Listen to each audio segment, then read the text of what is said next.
Hey, here I am again, YouTube Nation. I'm off to make my Glock 26 accuracy report.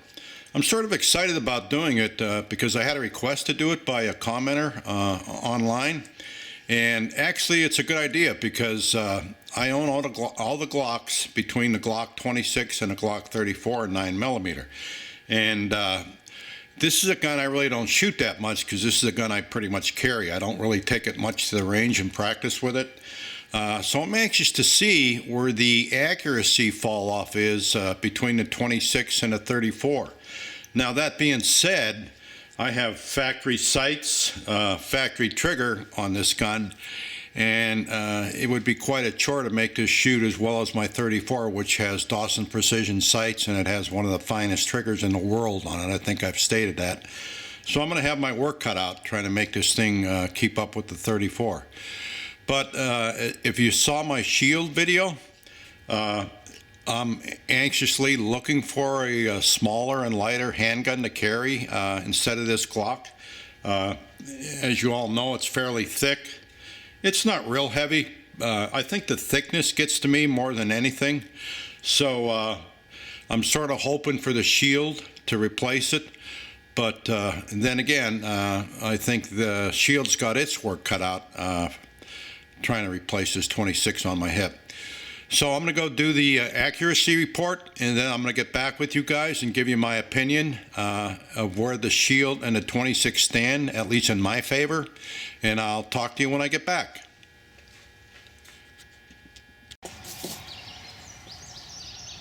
Okay, we got the Glock 26. We're at 7 yards. Let's see if we can nail that paster 5 out of 5 times.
Okay, there you go. Glock 26, one ragged hole at 7 yards.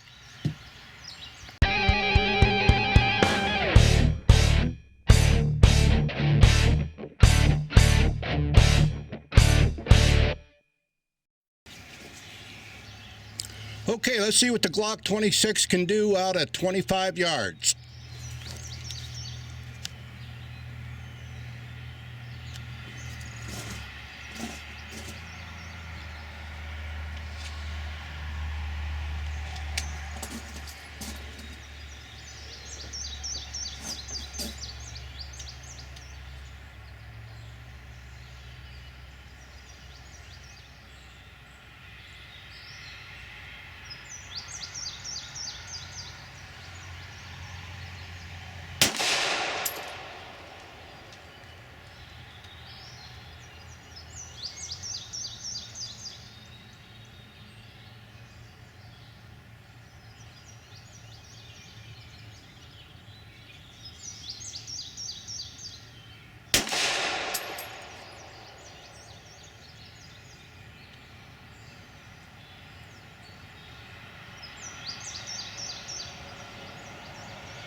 Okay, we got the Glock 26. Let's try it out at 25 yards.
Okay, we have the Glock 26. We're going to shoot at 25 yards. We're going to do a 6 o'clock hold on that bull out there.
Okay, just like we did with the Shield, I'm going to do some controlled fire offhand at 25 yards with the Glock 26.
Okay, just like the Shield, absolutely no problem doing headshots at 25 yards with the Glock 26. Now we're going to try some speed it up a little on the body.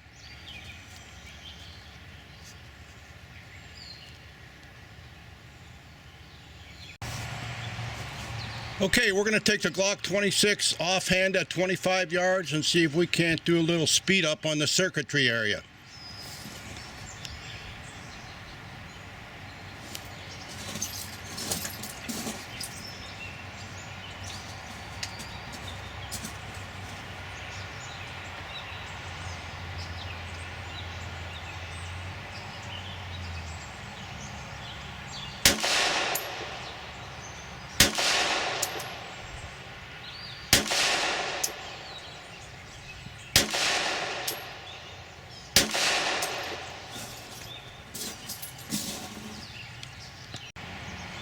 Well, there you go. That's why my Glock 26 always stays on my side.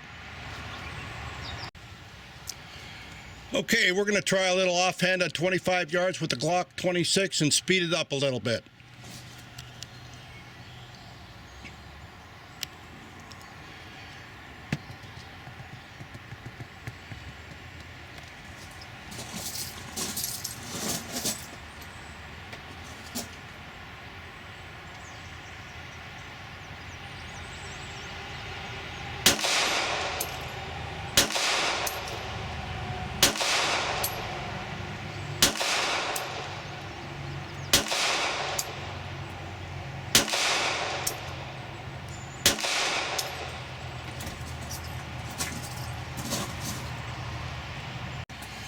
Okay, there you go. As you can see, the Glock 26 is very much capable at 25 yards. I'm going to go back and wrap up this report. Okay, YouTube Nation, what do you think?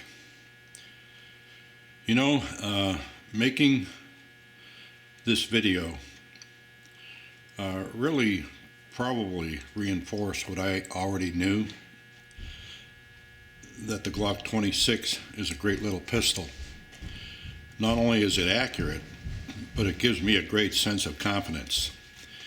After making the videos on the Solo, Nano, and Shield, it sure wasn't hard for me to decide to keep the 26 as my primary carry gun. That being said, I'm going to give a huge, big thumbs up to the M&P Shield. There's a whole bunch of reasons for me to stay with the 26 as my primary carry gun. But before I get to that, I'd like to say one thing. The chance of any of us falling into a situation where we would have to reach for our guns is very, very slim. But if it happens, the chance of us facing multiple assailants is very, very real. The bad guys usually don't travel alone. Some travel in packs. What pistol would be your choice in this situation?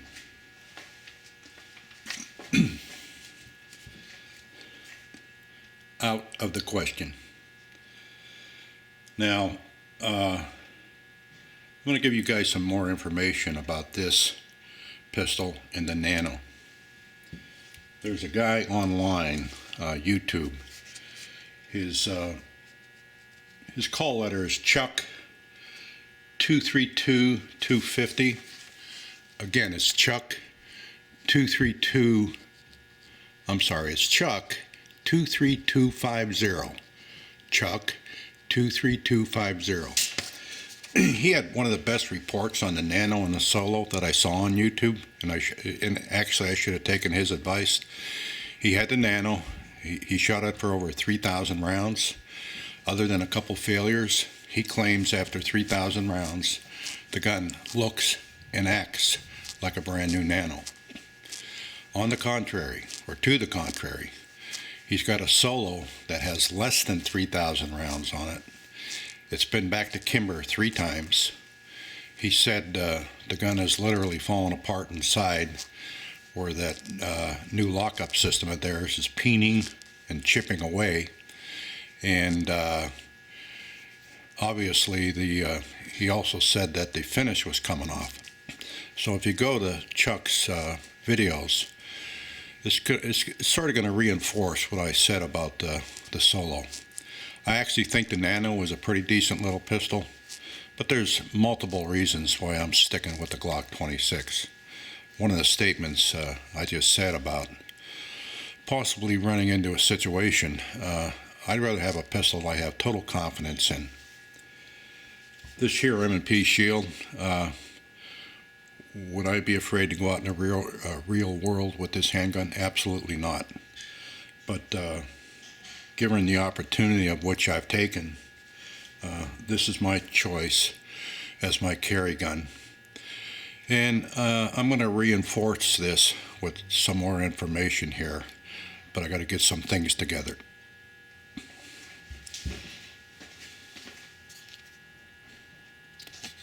Okay, let's wrap up this video. First, I'm going to give you the other reasons why I like my Glock so much. Other than the accuracy and the reliability, the guns just plain fit my hands right. I need something to hold on to when I'm shooting accurate. I'm sort of one of these accuracy fruitcakes. I enjoy trying to make handguns shoot one hole at 25 yards. I've never been that successful with it, but with the intent of trying to do that, I've shot some awful good groups at 25 yards with all my Glocks. So the guns just fit me, and that's not going to be the case for all people out there, and I understand that. But let me tell you a quick story. I took my 26 to my local range one Sunday afternoon, and I went to the 7-yard line to practice, and there was a middle-aged woman there that had I think it was a Ruger LC9, something to that effect, and apparently her husband had given her some instructions, and he was over at the rifle range shooting his AR, and he told her to practice with this thing. Apparently in their neighborhood they've had a huge number of break-ins, and he was concerned about her safety, so he decided to get her this handgun. So I watched her a while, and she was actually struggling to hit this target that he had set up at 7 yards. So I got to talking to her. I said, would you be willing to try something for me? She says, what's that? I said, I'm going to give you my Glock 26 to shoot. I'm going to put 5 rounds in it. But before I do that, I want you to dry fire it 5 or 6 times. I want you to concentrate that front sight. I put up my 1-inch paster. You know how I always shoot up my 1-inch paster at 7 yards? Aim small, shoot small. I said, I want you to concentrate that front sight on that 1-inch paster and keep that front sight on there and squeeze that trigger. And after the first time she dry fired that gun, she looked at me and smiled and said, wow, that's nice. I said, okay, let's go ahead and shoot 5 rounds. So make a long story short, after she shot those 5 rounds, she looked at me and she said, why didn't he buy me something like this?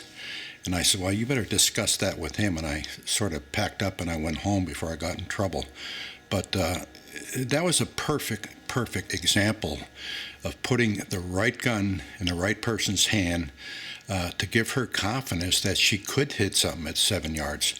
Well, I'll quit preaching about that, but that's why you got to think about these pocket pistols. Are they the right thing to protect yourself with?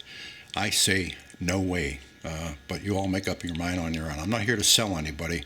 I'm just here to give you some information.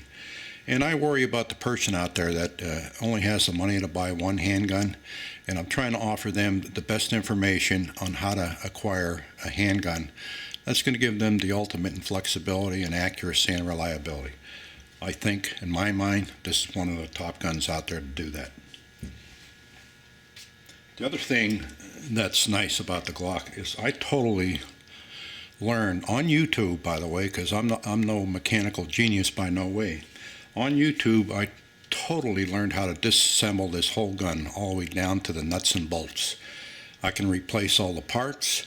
I can replace the connector and a trigger spring with competition connectors and trigger springs if I chose to.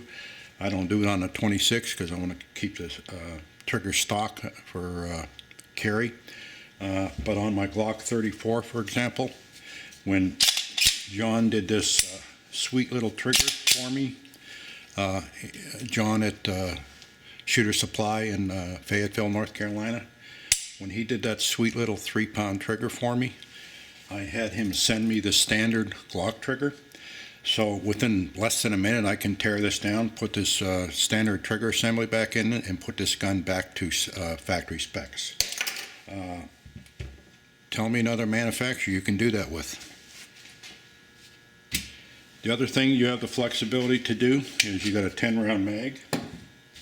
I can go from a 10-round mag to a 17-round mag. Now I've got a handgun that gives me more grip to hold on to. It, quite honestly, I love to shoot at 50 and 100 yards. You guys are going to think I'm a fruitcake, but you know, I'm going to show you in some future videos. It might be my next project. Is you can hit man-sized targets with these guns at 50 and 100 yards. So you can literally, they make a sleeve for a 15-round mag, so you can go from 10 to 15 to 17. And then if you get invited to the OK Corral, you actually can take the capacity to this little 26 up to 33-round capacity with a little carrier to carry 99 rounds with you. So again, you can't find this anywhere out there except with the Glocks.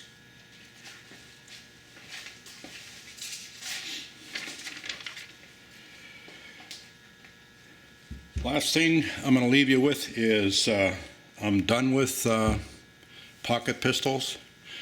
I will no longer invest a penny in pocket pistols, at least until I see a nice one on YouTube.